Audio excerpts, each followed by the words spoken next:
എടാ ഉറങ്ങുമ്പോഴെങ്കിലും ബാ കൂട്ടിപ്പിടിച്ച് കിടന്ന് ഉറങ്ങടാ. ഈച്ചകൾ പാറിപ്പറന്ന് നടക്കണേ, അണ്ണാക്ക് കൂട് കൂട്ടുമല്ല. ഇത് നിന്റെ വീടല്ല, ക്ലാസ് റൂമാണ്. അധ്യാപകൻ വരുമ്പോൾ അവിടെ ശ്രദ്ധിച്ചിരിക്കണം. വരുമ്പോൾ ഒരു ബഹുമാനമായിട്ടെങ്കിലും നിനക്കൊന്ന് എഴുന്നേറ്റുകൂടെടാ. മതി മതി മതി, നീ എഴുന്നേറ്റ് വരുമ്പോൾ 4 മണിക്കുള്ള ബെല്ല് മുഴങ്ങും. നീ അവിടെ എവിടെയെങ്കിലും കിടക്ക്. 10-40 പേരുണ്ടായിരുന്ന ക്ലാസ് റൂമാണ്. പൂവിന്റെ ഇല കൊഴിയണ പോലെയാണ് ഓരോരുത്തർ കൊഴിഞ്ഞു പോണത്. ദേവന് ഒരു സാധനം ചന്തയിടെന്ന് പറഞ്ഞ് കയറണേ. ഞാനെന്ന് പറഞ്ഞൊരു അധ്യാപകൻ ഇവിടെ നിപ്പുണ്ട്. ഒന്നെങ്കിൽ എന്നോട് ചോദിക്കുക, മാഷ് ഞാൻ അകത്തേക്ക് വരട്ടെ, അല്ലെങ്കിൽ അകത്തേക്ക് കയറിക്കോട്ടെ എന്ന് ചോദിക്കാം. ഇനി എന്ത് കയറാനാണ്? മാക്സിമം കയറിയല്ലേ ഇരിക്കണത്. എവിടെ ആയിരുന്നു? ഞാൻ ഇന്നലെ ലീവായിരുന്നു. എടാ വെറുതെ ഇവിടെ അപ്പുറത്തും അധ്യാപകരൊക്കെ ഉള്ളതാണ്. ലീവായാലും ബീലായാലും സംഗതി ഞാൻ വന്നില്ല എന്ന് മാത്രം നീ മനസ്സിലാക്കിയാൽ മതി. മതി മതി, ചൂട് കൂടുതൽ ആറ്റണ്ട. എനിക്ക് ചൂട് എടുക്കുന്നുണ്ട്. പുതിയതാണെന്ന് അറിയിക്കാനായിരിക്കും. കൂടുതൽ തിരുമരുത്, കുറച്ച് നാളിട്ടുണ്ട് നടക്ക്. അപ്പൊ ആൾക്കാർ തിരുമിക്കോളും എടുത്ത്. അപ്പൊ നമുക്ക് കാര്യത്തിലേക്ക് കിടക്കാം. നീ ഇങ്ങോട്ട് നോക്കിയിരിക്കാതെ ഇങ്ങോട്ട് നോക്കിയിരിക്കുക. അപ്പൊ നമുക്ക് ഫസ്റ്റ് പഠിക്കേണ്ടത് ഇംഗ്ലീഷാണ്. എടാ തൂങ്ങാതടാ. ഇതിലും ഭേദം നീ ഒരു മുഴം കയറ് മേടിച്ചിട്ട് പോയി തൂങ്ങടാ. പിന്നെ കൊല്ലണേന് തുല്യമല്ലേടാ ഇത്. എന്തുവാടാ ഇത്? നിന്നെയൊക്കെ പഠിപ്പിച്ച് പുച്ഛോ എന്റെ മുഖത്ത് നോക്കി? എന്തുവാടാ കിളിക്കണത്? ശ്രദ്ധിച്ചിരിക്കടാ. ആദ്യം വരുമ്പോ നമ്മൾ പഠിക്കേണ്ടത്, ഒരു അധ്യാപകൻ ക്ലാസ്സിൽ വരുമ്പോ കുട്ടികൾ എന്ത് പറയണം? Good night. അടിയന്തരം ഞാൻ ഫസ്റ്റ് പറയേണ്ടത് ഒരാളെ കാണുമ്പോൾ ഗുഡ് മോർണിംഗ്, ഗുഡ് മോർണിംഗ്, എടാ ഗുഡ് മോർണിംഗ്, ഗുഡ് മോർണിംഗ്. ഇതെന്താ ഗുഡ് നൈറ്റ് പറയണത്? അത് നമ്മൾ നിന്റെ ഉറക്കം കണ്ടാണ് ഞാനും ഉറങ്ങാൻ പഠിച്ചത്. വീട്ടിൽ സ്വസ്ഥത ഇല്ലടേ. ഇവിടെ കിടന്നല്ലേ ഉറങ്ങാൻ പറ്റുള്ളൂ. അപ്പൊ നമുക്ക് ഗുഡ് മോർണിംഗ് അല്ല, ഗുഡ് മോർണിംഗ് വേണം പറയാൻ. ഗുഡ് നൈറ്റ് പറയേണ്ടത് എപ്പോഴാണ്? കൊതുക് വരുമ്പോൾ. മനസ്സിലാണ്ട? പിന്നെ ഉറങ്ങുമ്പോഴും. അപ്പൊ നമുക്ക് ആദ്യം പഠിക്കാൻ പോകുന്നത്, സടാ ഇവിടെ ശ്രദ്ധിക്കടാ, ഇങ്ങോട്ട് നോക്കാതെ ഇങ്ങോട്ട് ശ്രദ്ധിക്കടാ. അതിനെയൊക്കെ ഞാൻ ശ്രദ്ധിക്കുന്നുണ്ട്. തിരി എള്ളെങ്കിൽ എന്തുവാ. അപ്പൊ നമുക്ക് കാര്യങ്ങളിലേക്ക്, പാഠത്തിലേക്ക് കിടക്കാം. നമുക്ക് ആ പാഠമല്ലടാ, പാഠഭാഗത്തേക്ക് കിടക്കാം. നമുക്ക് വിത്ത് വെച്ച് തുടങ്ങാം.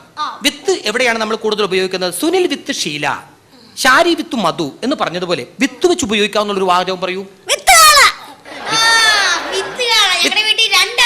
നിന്നെ കുട്ടി 3 എണ്ണം ഉണ്ട്. ഇൻസ്പെക്ഷൻ വരേണ്ട ദിവസമാണെന്ന് കേൾക്കുന്നുണ്ടല്ല. അദ്ദേഹം ഇവിടെ വരുമ്പോൾ ക്ലാസ് റൂം ക്ലീൻ ആയിരിക്കണം, വൃത്തിയായിരിക്കണം. കൂടുതൽ എന്നെ പഠിപ്പിക്കുകയും ചെയ്യരുത്. ഇനി അക്ഷരത്തെറ്റ് പഠിപ്പിക്കാനാണ് ഞാൻ എന്നുള്ളൊരു മാഷ് ഇവിടെ ഉള്ളത്. എന്നെ മാഷാക്കരുത്. ഓക്കെ? തൂങ്ങാതെടാ. ഇവിടെ ഒന്നുമില്ലല്ലേ, ഈ മുഖത്തേക്ക് നോക്കിയിരിക്കടാ, ഉറക്കം വരുവാടാ. അപ്പൊ ശ്രദ്ധിക്ക. ഫസ്റ്റ് തെറ്റുണ്ടെങ്കിൽ തിരുത്തുക. തെറ്റില്ലെങ്കിൽ നീ തിരുത്തണ്ട. വെറുതെ ഒന്ന് അടങ്ങി ഇരുന്ന് വന്നാ മതി. നീ കൂടുതൽ സംസാരിക്കണ്ട. നിന്നെ ഞാൻ പഠിപ്പിക്കാനാണ് ഞാൻ ഇവിടെ വന്നത്. നീ എന്നെ പഠിപ്പിക്കണ്ട. നിന്റെ അച്ഛനും ഞാനും കൂടി ഒരുമിച്ച് പഠിച്ചാണ്. മനസ്സിലായ? പെരക്ക് തീ പിടിച്ചപ്പോ ഫയർഫോഴ്സിന് മിസ് കോൾ അടിച്ചവനല്ലേടാ നിന്റെ തന്ത. അവനാണ് എന്നെ വന്ന് ഭരിക്കാൻ നടക്കുന്നത്. കൊല്ലി ഞാൻ. പൂജപ്പുരയും കണ്ണൂർ എനിക്ക് സ്വന്തം വീട് പോലെയാണ് കേട്ടാ.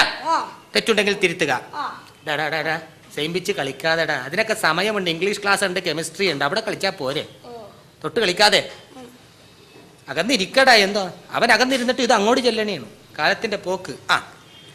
ഞാൻ മണ്ടനാണ്, അല്ലെങ്കിൽ ഞാൻ കഴുതയാണ്. തെറ്റുണ്ടെങ്കിൽ തിരുത്തുക. വാചകത്തിൽ തെറ്റുണ്ടെങ്കിൽ തിരുത്തുക. ഞാൻ കഴുതയാണ്. ചെറിയൊരു തെറ്റില്ലടാ. ഞാൻ മരക്കഴുതയാണ് എന്നാക്കിക്കൂടെ? ഇങ്ങനെയാണ് ബുദ്ധിയൊക്കെ പഠിക്കണത്. ശ്രദ്ധിച്ചിരുന്നു വേണം പറയാൻ.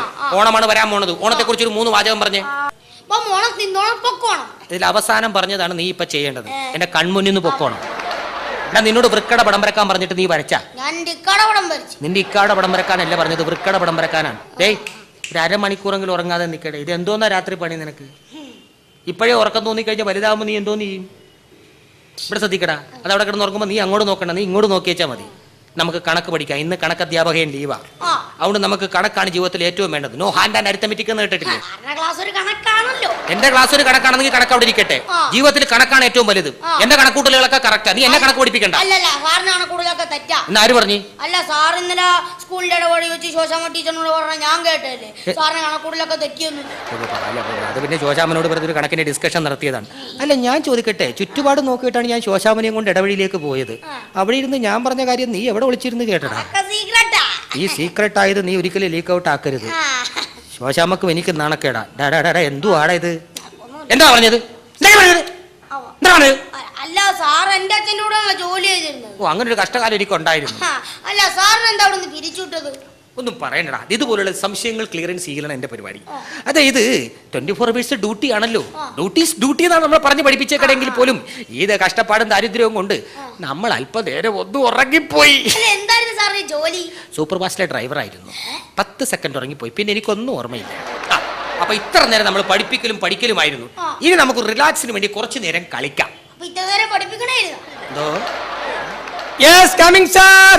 പിയൂൺ വരുന്നുണ്ട്.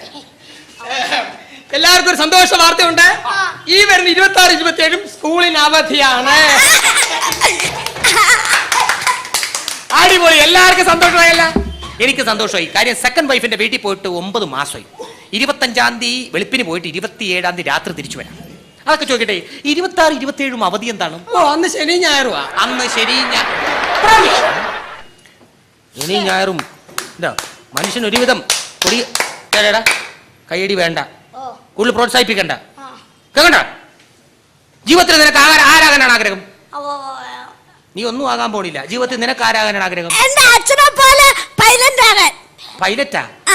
അച്ഛൻ പൈലറ്റാണോ? അല്ല, അച്ഛന്റെ ആഗ്രഹിതായിരുന്നു. പൈലറ്റ് അല്ല, നീ ഈ പോക്ക് പോയ വയലറ്റ് ആവും കേട്ടാ. നീ ചിരിക്കണ്ട.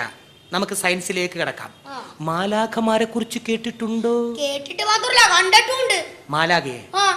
സ്വർഗത്തിലുള്ള മാലാഖയെ നീ കണ്ടിട്ടുണ്ടെന്നാ?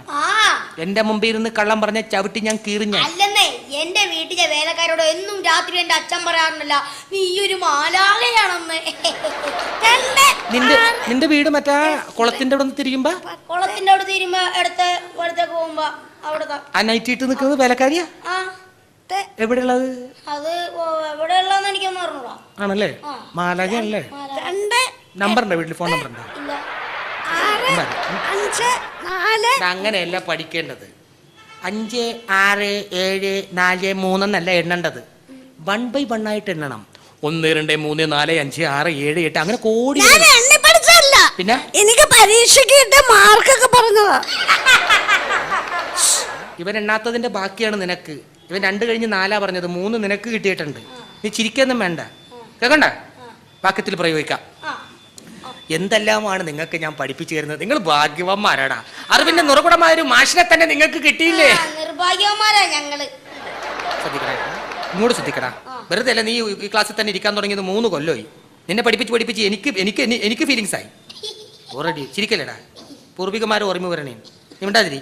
അപ്പൊ നമുക്ക് കാര്യത്തിൽ ചിരിക്കാതെടാ, കളിക്കാതെടാ. നമ്മൾ നീ ആരാ കള്ളിയും കാട്ടി ചിച്ചിയാ? വാക്യത്തിൽ പ്രയോഗിക്കാൻ പോണേണ്.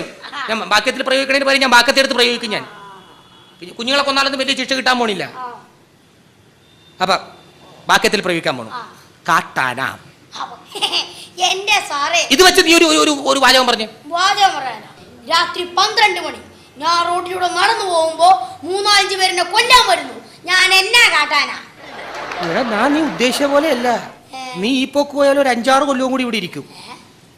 നമ്മൾ ഇത്ര നേരം പഠിച്ചതിൽ നിന്നും വ്യത്യസ്തമായ അടുത്ത ക്ലാസ്സിലേക്കാണ് നമ്മൾ പോകാൻ പോകുന്നത്. We are going to another സ്ഥലം, അടുത്ത സ്ഥലത്തേക്ക് പോകണേ കേട്ടോ.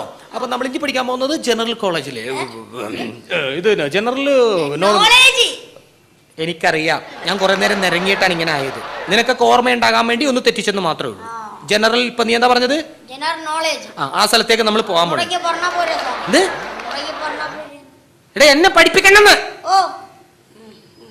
എന്താണ് പറഞ്ഞത്? General knowledge. അത് നിനക്ക് വേണ്ടിയിട്ടാണ് വീണ്ടും വീണ്ടും പറയിപ്പിക്കണത്. എന്താണത്? അതിലേക്ക് മനസ്സിലാകണ്ട. ഇപ്പ എന്താണ് ജനറൽ പറഞ്ഞതും എല്ലാം കണക്കാ. എനിക്ക് കൂട്ടായി. ചിരിക്കണ്ട, നമുക്ക് കാര്യങ്ങളിലേക്ക് കിടക്കാം. പ്രസവിക്കുകയും പാലൂട്ടുകയും ചെയ്യുന്ന ഒരു ജന്തുവിന്റെ പേര് പറയാമോ? അതെ, ഞങ്ങളുടെ മാമി. നിങ്ങടെ മാമി എങ്ങനെയാടാ ജന്തു ആകണത്? പ്രസവിച്ച മാമിയാ.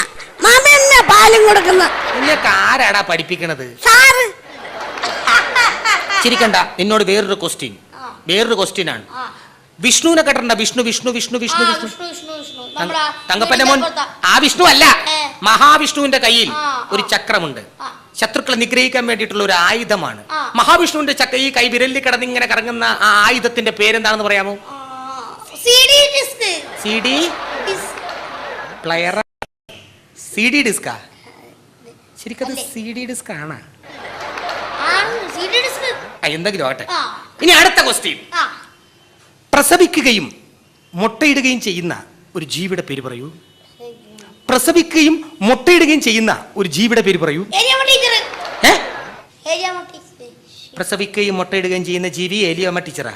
ഏലിയാമ്മ ടീച്ചർ എങ്ങനെയാണ് പ്രസവിക്കുകയും മുട്ടയിടുകയും ചെയ്യുന്നത്? ഞങ്ങളെ പരീക്ഷക്ക് ഏലിയാമ്മ ടീച്ചർ എപ്പോഴും മുട്ട വരും. മാത്രമല്ല കൊല്ലം കൊല്ലം പ്രസവിക്കുകയും ചെയ്യും. നിന്നൊക്കെ ഏത് മരക്കഴുതിയാടാ പഠിപ്പിക്കണത്? സാറേ ബാബു വരുന്നു. എവിടെ എവിടെ എവിടെ എവിടെ എവിടെ? ദേവന്നെ. നിന്നെ ഞാൻ കാണാനിരിക്കുകയായിരുന്നു. ലീവ് കൊടുത്ത് നടന്ന് മതി. നീ കഥ എഴുതി നടക്കണല്ലേ? നോട്ടെ, എന്താണ് നിന്റെ കഥയെന്നൊന്നും അറിയണമല്ല. 2-3 ദിവസമായി ക്ലാസ്സിൽ വന്നിട്ട് എന്നിട്ട് അവൻ കഥ എഴുതി നടക്കണേ. അതേപോലുള്ള പിള്ളേർ ഇവിടെ ഇരുന്ന് പഠിക്കണേണ്. എൻ്റെ ഇന്ന് ജ്ഞാനം മേടിച്ചെടുക്കണേണ്. വിവരമില്ലാത്തവൻ. വളരെ ഭീകരമായ ഒരു അന്തരീക്ഷം, ശ്മശാന മുഖത, രക്തം തളം കെട്ടിക്കിടക്കുന്നത് പോലുള്ളൊരു അവസ്ഥ. മന്ദം മന്ദം ഞാൻ നടന്നു നീങ്ങി. ഗേറ്റ് കുറ്റിയിട്ടിരുന്നു, താക്കോലിട്ടിരുന്നില്ല. ഗേറ്റ് ഞാൻ തുറന്നു മെല്ലെ അകത്തേക്ക് നീങ്ങി.